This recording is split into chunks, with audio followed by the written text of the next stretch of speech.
I'm Lucas, 43 years old, and I thought I knew my wife Sarah better than anyone in the world.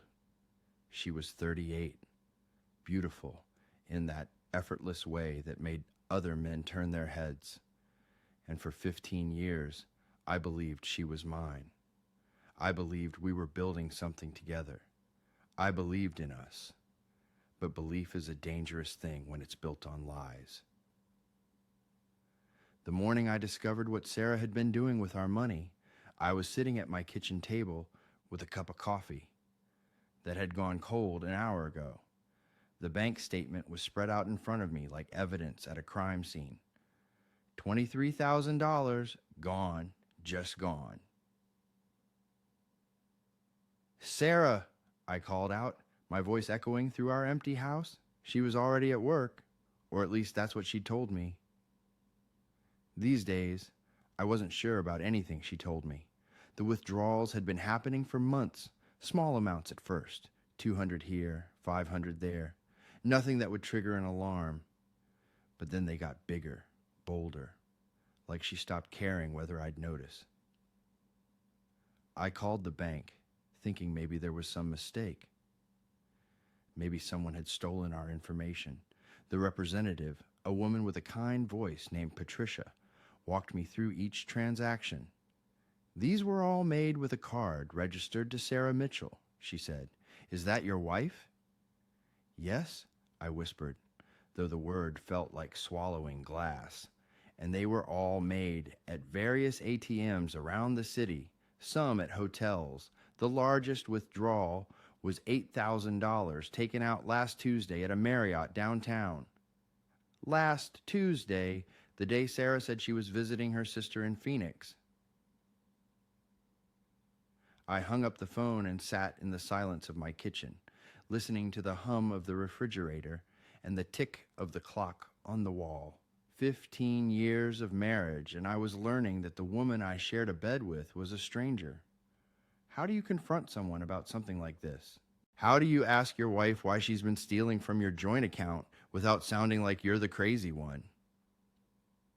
I decided to wait, to watch, to see if she would tell me the truth on her own. That evening, Sarah came home with takeout from our favorite Thai restaurant. She was humming, actually humming, as she unpacked the containers on the counter. How was Phoenix? I asked, leaning against the doorframe. Oh, you know how Linda is, she said without looking at me. Always drama with her ex-husband. I spent most of the day just listening to her complain. Linda, her sister Linda, who had called our house that same Tuesday evening asking if Sarah was feeling better because she'd had to cancel their lunch plans. That's tough, I said, watching her face for any sign of guilt, any crack in the performance. Nothing. She was good at this, too good. We ate dinner making small talk about her day, my day, the weather. Normal conversation between two people who had been married for 15 years. Except nothing was normal anymore. Every word felt calculated. Every smile felt rehearsed. After dinner, I excused myself to my home office and did something I'd never imagined I'd do. I opened my laptop and started looking through our credit card statements, our phone records, anything that might tell me what my wife was really doing with our money. The phone records were what broke me. Hundreds of calls to a number I didn't recognize. Calls that lasted for hours, always when I was at work or out of town. The longest one was from 2 weeks ago, the night I'd worked late on the Henderson project, 3 hours and 47 minutes. I ran the number through a reverse lookup service. Daniel Morrison, 34 years old, lived in an apartment complex about 20 minutes from our house. Daniel Morrison, who according to his Facebook profile, was recently divorced and worked as a personal trainer at the gym where Sarah had started going 6 months ago. I closed the laptop and put my head in my hands. My wife was having an affair, and she was funding it with our savings. The money we'd been putting away for our future, for the house we wanted to buy, for the kids we'd talked about having someday. That night, I lay in bed next to Sarah, listening to her breathe, wondering how long this had been going on, wondering if anything about our marriage had been real. The next morning, she was gone before I woke up. She'd left a note on the kitchen counter. Gone to the gym, back around noon, love you.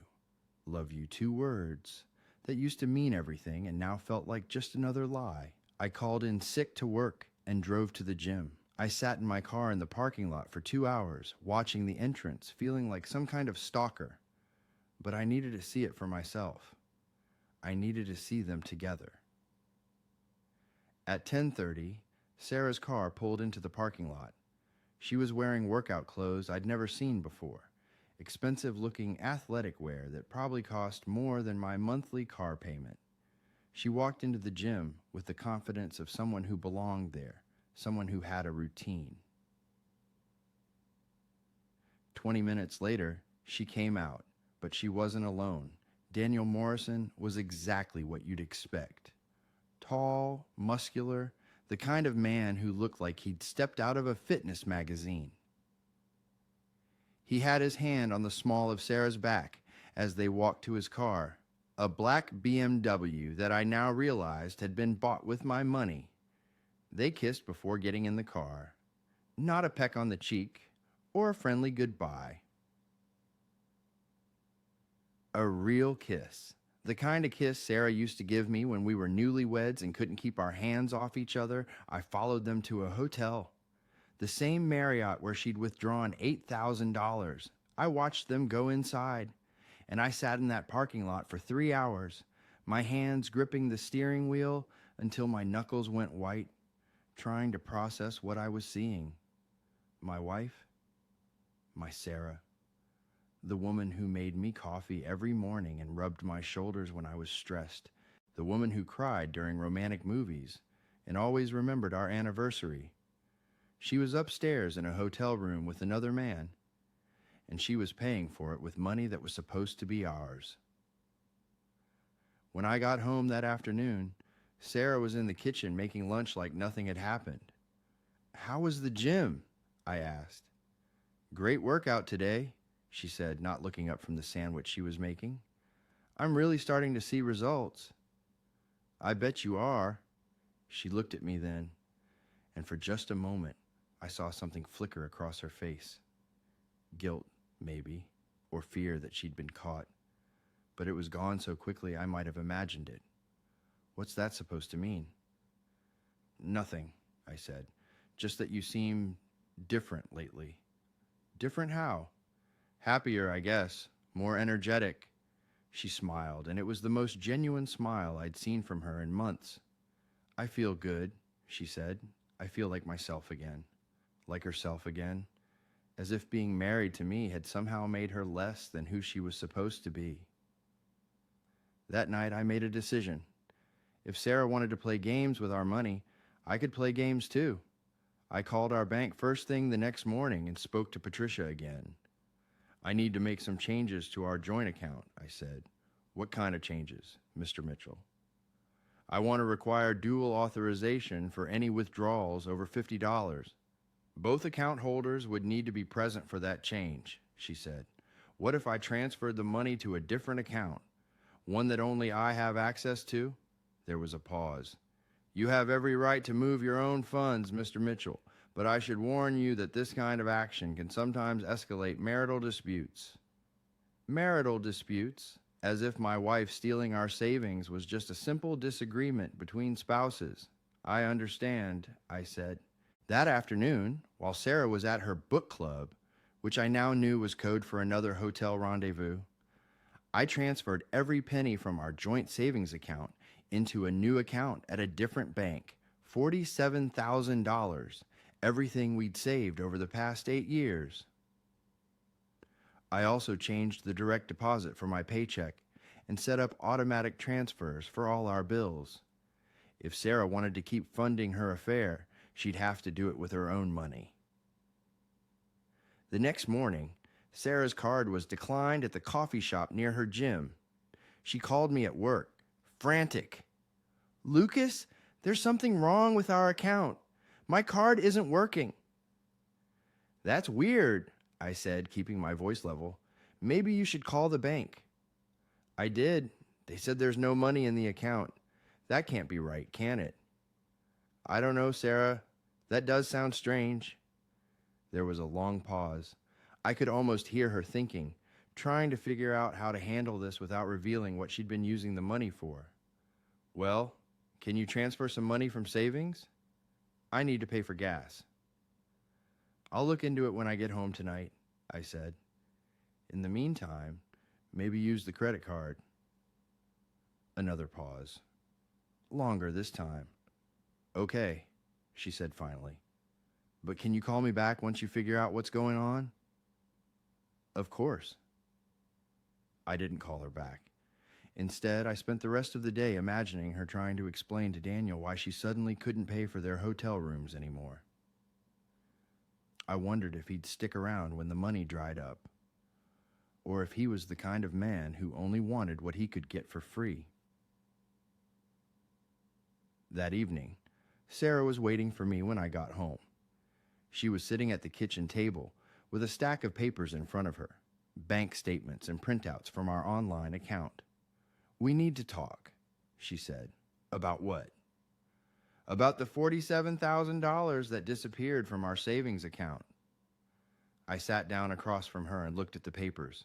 Seeing the numbers in black and white, the evidence of what she'd been doing made my chest tighten. It didn't disappear, I said. I moved it. You moved it? Where? Somewhere safe.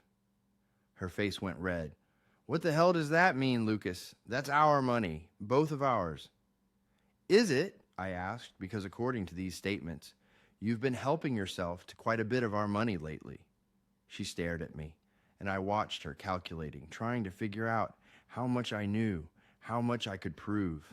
I don't know what you're talking about, she said finally. $23,000, Sarah, in the past 6 months. ATM withdrawals, cash advances, transfers to accounts I've never heard of. Want to explain that? I've been helping Linda with some financial problems. Linda, who was supposed to have lunch with you last Tuesday but had to cancel because you were sick. The color drained from her face. I know about Daniel, I said quietly. I know about the hotel rooms and the gym and the phone calls. I know everything. We sat in silence for what felt like hours. Sarah stared down at the table, her hands folded in her lap like a child who'd been caught stealing. How long? I asked. Lucas, please. How long, Sarah? 8 months, she whispered. 8 months. While I was working 60-hour weeks to save for our future, she was building a different future with someone else. While I was coming home every night thinking about how lucky I was to have her, she was thinking about him. Do you love him? She looked up at me then, and I saw tears in her eyes, but I couldn't tell if they were tears of guilt or tears of grief for the relationship she was losing. I don't know, she said. You don't know? It's complicated, Lucas. You wouldn't understand. Try me. She wiped her eyes and took a shaky breath. I feel alive with him. I feel like the person I used to be before we got married, before life got so routine and predictable. So, this is my fault? No, that's not what I'm saying.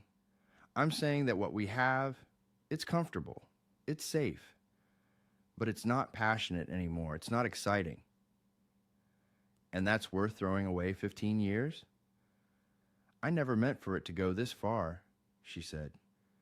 It was just supposed to be, I don't know, something for me. Something that made me feel good about myself. Something for her. As if our marriage was some kind of prison she needed to escape from. And the money? She looked down again. He lost his job 3 months ago. He was going to lose his apartment. I just wanted to help him get back on his feet. With our savings, I was going to pay it back. How, Sarah? How are you going to pay back $23,000 without me noticing? She didn't have an answer for that, because there wasn't one. She'd been so caught up in the excitement of her affair that she hadn't thought about the consequences. She hadn't thought about what it would mean for us. I want you to leave, I said. Lucas, please, we can work through this. We can go to counseling. I want you to pack a bag and leave tonight. We'll figure out the rest later. Where am I supposed to go? I'm sure Daniel has room for you. She started crying then, real tears. And for a moment, I almost felt sorry for her. Almost. But then I remembered the hotel room and the BMW and the 3-hour phone calls, and the sympathy disappeared. Please don't do this, she said. I made a mistake. I know I did, but we can fix this. Some things can't be fixed, Sarah. That night, I helped her pack 2 suitcases and watched her load them into her car. She kept looking back at the house, at me, like she was hoping I'd change my mind and ask her to stay. But I didn't. I stood in the doorway and watched her drive away. And then I went inside and poured myself a whiskey and sat in the quiet of my empty house. The next few weeks were the hardest of my life. I'd wake up in the morning and reach for Sarah, only to remember that she wasn't there. I'd make 2 cups of coffee out of habit, then pour one down the sink. I'd come home from work expecting to smell dinner cooking, but the house was always dark and cold. Sarah called every day at first, begging me to reconsider, promising she'd ended things with Daniel, swearing she'd never betrayed me before. But I knew that was a lie, too. You don't steal $23,000 for someone you've only been seeing for a few weeks. After 2 weeks, the calls stopped. 3 weeks after she left, I got a text message. I'm staying with Daniel now. I think it's better this way. I stared at that message for a long time, trying to figure out how I felt about it. Angry, hurt, relieved, all of the above. The truth was, part of me had been hoping she'd fight harder for our marriage. Part of me had been hoping she'd realize what she was giving up and come home. But she'd made her choice, and now I had to make mine. I filed for divorce the next day. The legal process was ugly. Sarah wanted half of everything, including the money I'd moved to the separate account. Her lawyer argued that she was entitled to marital assets, regardless of what she'd done with them. My lawyer argued that she'd already taken her share when she spent $23,000 on her affair. We settled out of court eventually. Sarah got the house, which seemed fitting since I couldn't imagine living there anymore anyway. I got to keep most of the savings, minus what she'd already spent. She got her car and half the furniture. I got my freedom. 6 months after the divorce was finalized, I ran into Sarah at the grocery store. She was with Daniel, and she looked different. Thinner, older, the confident, glowing woman who'd left me for an exciting new life looked tired and worn down. "Hi, Lucas," she said when she saw me. "Sarah!" We stood there for an awkward moment. 2 people who used to share everything, now struggling to make small talk in the cereal aisle. "How are you?" she asked. "I'm good, really good." And I was. It had taken time, but I'd rebuilt my life. New apartment, new routines, new friends. I'd even started dating again, though nothing serious yet. "That's good," she said. "I'm glad." Daniel stood beside her, looking uncomfortable, like he knew he was the reason for this awkward encounter. He was smaller than I remembered. Less impressive somehow. I wondered if Sarah saw it too. "Well," I said, "I should let you 2 get back to your shopping." "Lucas!" Sarah called as I started to walk away. I turned back. "I'm sorry," she said, "for everything. I know that doesn't change anything, but I needed you to know that I'm sorry." I looked at her for a long moment. This woman who had been the center of my world for 15 years, and I felt nothing. No anger, no hurt, no love. Just emptiness where she used to be. "I know," I said. "Take care of yourself, Sarah." As I walked away, I heard Daniel say something to her in a low voice, and she started crying. But I didn't look back. I'd spent too many years looking back, wondering what I could have done differently, wondering if I could have saved our marriage. The truth is, you can't save something that the other person doesn't want to save. You can't love someone enough to make them faithful. You can't work hard enough or be good enough or patient enough to keep someone from betraying you if that's what they've decided to do. Sarah chose Daniel over our marriage. She chose excitement over stability, passion over commitment, the unknown over the known. And maybe for her, that was the right choice. But she also chose to steal from me, to lie to me, to make me feel crazy for questioning what my own eyes were seeing. She chose to take the money we'd saved together and use it to build a life with someone else. That's the part I'll never forgive. Not the affair, not the lies, not even the divorce. But the theft, the casual way she took what was ours and made it theirs, the way she spent our future on hotel rooms and gifts for a man who wouldn't even pay his own rent. I'm 44 now, and I'm starting over. It's scary and exciting and lonely all at the same time, but for the first time in years, I feel like I'm living my own life instead of the life someone else chose for me. Some nights I still wonder what would have happened if I'd never looked at that bank statement, if I'd just let Sarah keep taking the money, keep lying, keep living her double life. Would we still be married? Would I still be happy in my ignorance? But then I remember the feeling of sitting in that hotel parking lot, watching my wife kiss another man. And I know that ignorance isn't happiness. It's just delayed pain. The money came back eventually, most of it anyway. Sarah had to liquidate some assets to pay me back as part of the divorce settlement. But the trust, the faith I had in love and marriage, and the idea that two people could build something lasting together, that's gone forever. Maybe that's the real cost of betrayal, not the money or the time or even the relationship itself. It's the part of yourself that believed in forever. Once that's gone, once you've seen how easily someone can throw away 15 years of marriage for 8 months of excitement, you can never quite believe in forever again. And maybe that's okay. Maybe forever was always just a story we told ourselves to make the uncertainty of love feel safer. Maybe the real truth is that we're all just taking it one day at a time, hoping the person we're with will choose us again tomorrow. I chose Sarah every day for 15 years. Every morning when I woke up next to her. Every evening when I came home to her. Every time another woman smiled at me or flirted with me or offered me what she was offering, I chose Sarah, but she stopped choosing me. Somewhere along the way, she decided I wasn't enough anymore, that our life together wasn't enough, that the future we were building wasn't worth protecting.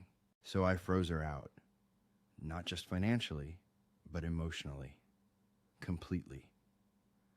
And I'm not sorry about it, because some betrayals are too deep to forgive, and some trust, once broken, can never be repaired. And sometimes, the kindest thing you can do for both of you is to let it